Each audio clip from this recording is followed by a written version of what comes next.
अस्सलाम वालेकुम नादरीन, आप यूट्यूब चैनल देख रहे हैं। मैं इमरान खान हूँ। Nadreen, field marshal Asim Munir वो ईरान के अंदर सालसी कर रहे हैं, अमेरिका और ईरान के बीच में, और सारी की सारी कवरेज ले गया कर्नल असवंद वो यूनिवर्सिटी के अंदर गोली चला के।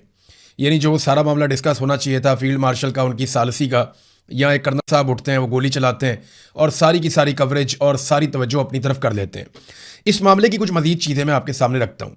एक तो मुझे हैरत हो रही थी और तरस भी आ रहा था बेचारे टाउटों के ऊपर, इदारा खुद डिफेंड नहीं कर पा रहा। यानी आईएसपीआर ने इसके बारे में एक स्टेटमेंट जारी किया, वो खुद परेशान है, वो डिफेंड कर नहीं पा रहे। वो कह रहे हैं जी हमने तहवील में ले लिया है, अपने कस्टडी में ले लिया है, हम इस मामले की इंक्वायरी कर रहे हैं कि स्टूडेंट के ऊपर पिस्तौल क्यों निकाला, वहाँ पे गोली क्यों चलाई, हम इसकी तहकीकात कर रहे हैं। वो टाउट सारे मुंह उठा के कह रहे हैं नहीं जी वो तो बेकसूर है, उसने बहुत अच्छा काम किया, बड़ा शानदार काम किया। तो जो प्रोपेगेंडा है ना, उनकी चंद चीज़ें मैं आपके सामने रख देता हूँ, फैसला आप खुद ही कर लीजिएगा। नंबर एक, जो हकायक हैं वो एज इट इज़ आपको बताता हूँ। कर्नल साहब की अहलिया और एक प्रोफेसर, इन दोनों का एक तनाज़ा चल रहा था यूनिवर्सिटी में, और ये चंद दिन पहले से चल रहा था। ये मामला पुलिस स्टेशन तक भी गया, जिसमें मुबैना तौर पे कर्नल साहब की अहलिया ने दरख्वास्त दी थी, और वो जो प्रोफेसर साहब हैं उन्होंने उस पर अपॉलॉजी करके मामला ख़त्म कर दिया। ये मामला रफा दफा हो गया था। तुलबा का एहतजाज चल रहा था यूनिवर्सिटी में, वो दीगर इशूज़ भी साथ में थे, और ख़ातून की जानिब से इस मरतबा बजरिया फैमिली कर्नल साहब को, यानी उनके शौहर को और पुलिस को बुलवाया गया। कर्नल साहब जनाब पिस्तौल लेकर पहुंच गए यूनिफॉर्म के अंदर, यूनिवर्सिटी के अंदर। हालांकि ये बिल्कुल मुनासिब नहीं था कि वो इस अंदाज में हथियार लेकर मुसल्ला होकर यूनिवर्सिटी के अंदर आ जाते और इतने हसास मामले में आकर मैन हैंडलिंग करते, वो ये कर नहीं सकते थे। बहरहाल वो पहुंचे, वो पहले से ही बहुत गुस्से में थे, क्योंकि माजी में वो ये जानते थे कि एक तनाज़ा उनकी अहलिया का एक दूसरे प्रोफेसर के साथ चल रहा है। तो मैंने इसको एक एक फ्रेम करके पूरी फुटेज को देखा। एक एक फ्रेम करके जब आप देखते हैं तो आपको नज़र आता है कि किसी ने भी पहल नहीं की। सबसे पहले कर्नल साहब बहुत गुस्से में थे, वो तेज़ी से आते हैं और एक नौजवान जो सफ़ेद कपड़ों में खड़ा है उसको अपने दाएं हाथ में पकड़ी हुई छड़ी के साथ कर्नल साहब मारते हैं ज़ोर से। अच्छा, इस पर नौजवानों ने कर्नल साहब को आवाज़ें लगाई कि भी ये क्या कर रहे हैं आप, आपको किसने हक दिया है। तो इस पर कर्नल साहब क्या करते हैं कि अपनी छड़ी को उल्टे हाथ में ले जाते हैं और अपने सीधे हाथ में अपना पिस्तौल पकड़ लेते हैं, और पिस्तौल पकड़ने के बाद वो एक लाल कपड़ों में मलबूस नौजवान को पिस्तौल से उसके सीने पर रख के उसको पॉइंट करते हैं, उसको पिस्तौल से धकेलते हैं। ये देखकर नौजवान डरने की बजाय मजीद वहाँ पे इकट्ठे हो जाते हैं। वहाँ पे एक बास्केट वाला नौजवान वो कर्नल को वार्न करता है कि ये पिस्तौल हमें मत दिखाइए, इस पिस्तौल को आप वापस अंदर रखिए, ये आप गलत कर रहे हैं, हमारी यूनिवर्सिटी के अंदर आप पिस्तौल निकाल रहे हैं यूनिफॉर्म के अंदर। तो कर्नल साहब बजाय इसके कि वो पिस्तौल वापस रखते, अपने उल्टे हाथ में पकड़ी हुई छड़ी से उस नौजवान के ऊपर भी अटैक कर देते हैं और उसके सर के ऊपर मारते हैं। इतने में जितने बाकी नौजवान हैं वो सारे फिर कर्नल साहब के ऊपर अटैक कर देते हैं।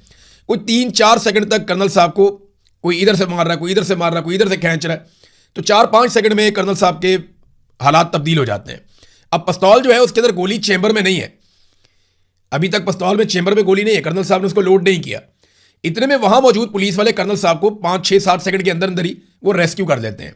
कर्नल साहब को और नौजवानों को अलग कर देते हैं। कर्नल साहब को जैसे ही खुली जगह मिलती है तो पुलिस वाले उनको घेर लेते हैं, उनको साइड पे कर लेते हैं। वहां कर्नल साहब फौरी तौर पे अपने पिस्तौल को लोड करते हैं और गुस्से में एक नौजवान के पीछे लपकते हैं पिस्टल को पॉइंट करते हुए।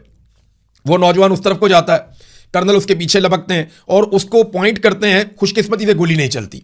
जब गोली नहीं चलती और कर्नल साहब की अहलिया उन्हें कपड़ों से पकड़ के खींच रही होती हैं कि आप ऐसा मत करें, आप ऐसा मत करें, वो कर्नल को मना कर रही थी। तो उस वक्त कर्नल साहब हवाई फायरिंग करते हैं 2 मरतबा और नौजवानों की तरफ पिस्टल पॉइंट भी करते हैं। ये है वो पूरा वकूआ जो मैंने आपको बताया। अच्छा, इसमें एक बात और अपने ज़हन में आप रखें कि अगर ये हरासगी वाला मामला था भी तो वहां पे उस वक्त मौके पर पुलिस मौजूद थी। कर्नल साहब पुलिस से बात कर सकते थे, ना कि डायरेक्टली नौजवानों को मिस हैंडल करते या मैन हैंडल करते। यानी पहला जो डंडा है वो कर्नल साहब ने मारा, दूसरा डंडा भी कर्नल साहब ने मारा, उसके बाद पिस्तौल एक नौजवान के सीने पर भी कर्नल साहब ने लगाया, और उसके बाद फिर नौजवानों ने रद्द अमल दिया। 3 वायलेशंस कर्नल साहब ने किए। उससे पहले कर्नल साहब को हाथ किसी ने नहीं लगाया। नौजवानों ने चपेड़े तब मारी, एक मरतबा एक नौजवान के सीने के ऊपर उन्होंने पिस्टल रखा और 2 नौजवानों के ऊपर उन्होंने डंडे के साथ अटैक किया।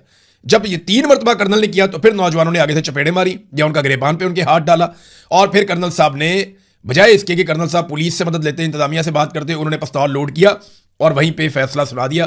पहले उन्होंने सीधी गोली चलाने की कोशिश की, खुशकिस्मती से नहीं चली, तो फिर उन्होंने 2 मरतबा हवाई फायरिंग करके लोगों को मुंतशिर करना चाहा। नौजवान वहां से भागे नहीं और कर्नल साहब को अपनी गलती का एहसास हो गया। वो उनके चेहरे पे नजर आ रहा है कि ये नौजवान तो नहीं भाग रहे, अब क्या करूं मैं। तो पुलिस वालों ने वहां पे कर्नल साहब को अपनी हिसार में लिया और उन्हें लेकर साइड पे चले गए। अब इसमें ना दो पहलू हैं। एक तो ये वो खातून वाला मामला जो कर्नल साहब की अहलिया है, वो मामले में अगर खातून का मौक़िफ़ दुरुस्त है, जो बज़ाहिर अगर लगता है कि दुरुस्त है, क्योंकि इस पे एक तरफ का मौक़िफ़ है ना आपके पास, वो जो प्रोफेसर जदून है उसकी तो आपने बात ही नहीं सुनी, या वो जो बाकी नौजवान है लड़के लड़कियां उनकी तो आपने बात ही नहीं सुनी। उसके बारे में तो आप नहीं जानते ना कि उनका मौक़िफ़ क्या है। उनका मौक़िफ़ जो है वो बिल्कुल ही बरक्स है। आप वो सुने तो वो ऐसा लगता है कि वो सच बोल रहे हैं, वो ठीक बात कर रहे हैं। लेकिन अगर आप यहाँ पे कर्नल साहब की अहलिया की बात सुने या बाकी लोगों की सुने तो आपको लगता है ये सच बोल रहे हैं। तो वो एक तनाज़ा है जो पुलिस हल कर सकती है, इंतजामिया हल कर सकती है, या अदालत में हल हो सकता है। इन दोनों वाकयात को ना आपको अलग अलग करना पड़ेगा, क्योंकि कर्नल आम आदमी नहीं है। देखिए मेरे जैसा बंदा होता ना शायद इससे ज्यादा रिएक्ट कर देता, क्योंकि मैं ट्रेंड ऑफिसर हूं ही नहीं, मैंने कहीं से तरबियत ही नहीं ली हुई, मैंने यूनिफॉर्म भी नहीं पहना हुआ, मेरे पास सरकारी पिस्तौल भी नहीं है। बात को समझ रहे हैं आप? एक आदमी ट्रेंड फोर्सेस का आदमी है और सीनियर ऑफिसर है, उसके पास सरकारी असला है, उसके पास अपना यूनिफॉर्म है, उसका एक तकद्दुस है, और वहां पे पुलिस वाले मौजूद हैं जिनकी वो रिस्पॉन्सिबिलिटी है लॉ एंड ऑर्डर की।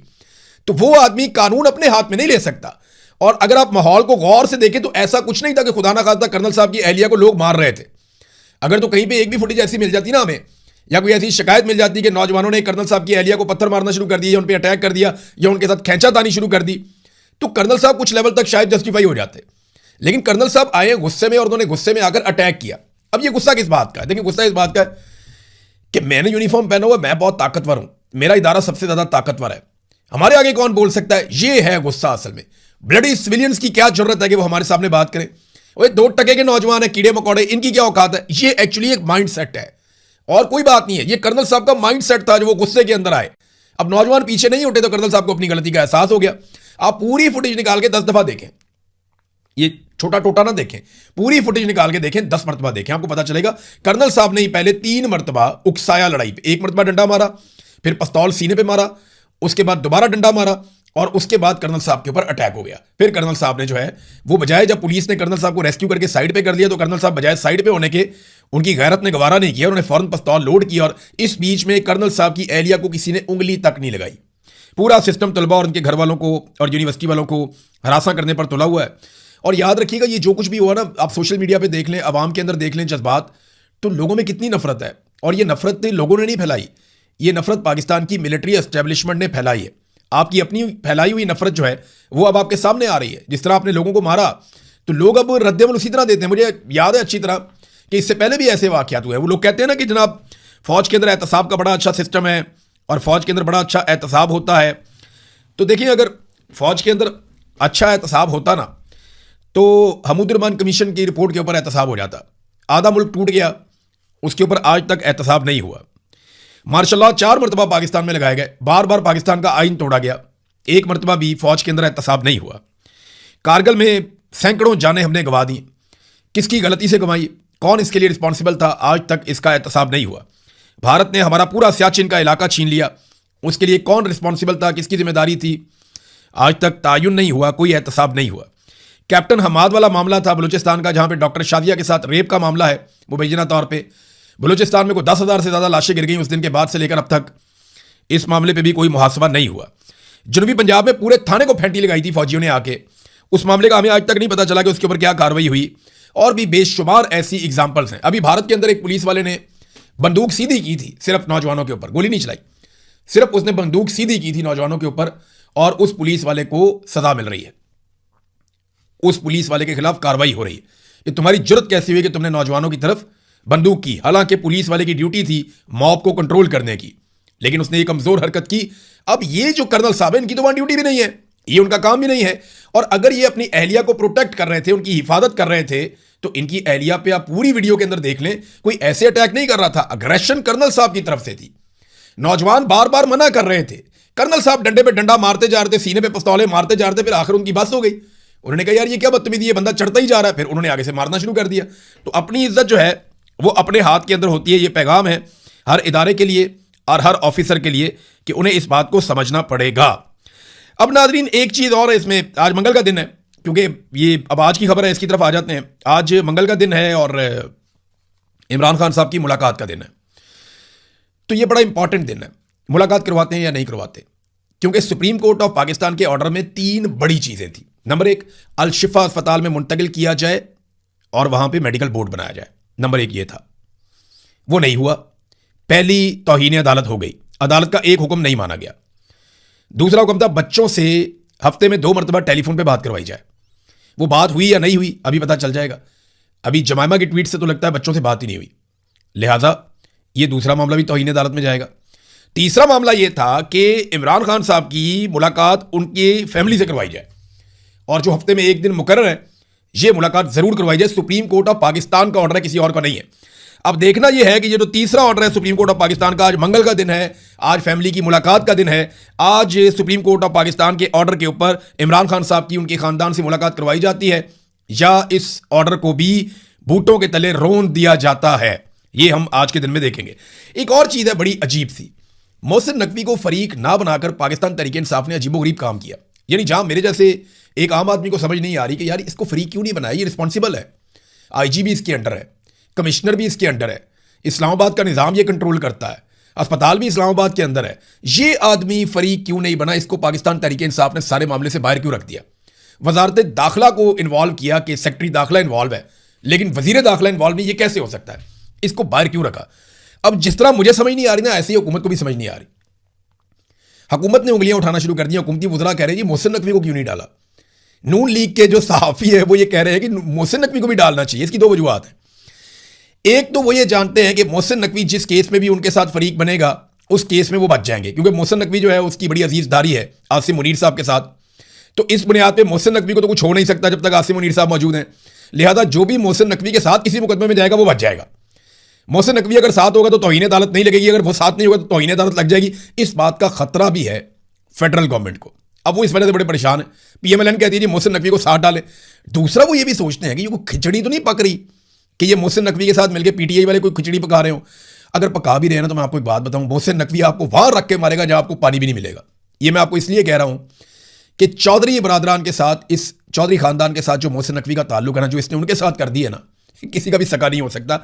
आप ये देखिएगा मुस्तकबिल में तमाशा जो होगा, ये उनको नहीं बख्शा तो ये किसी और को क्या देगा?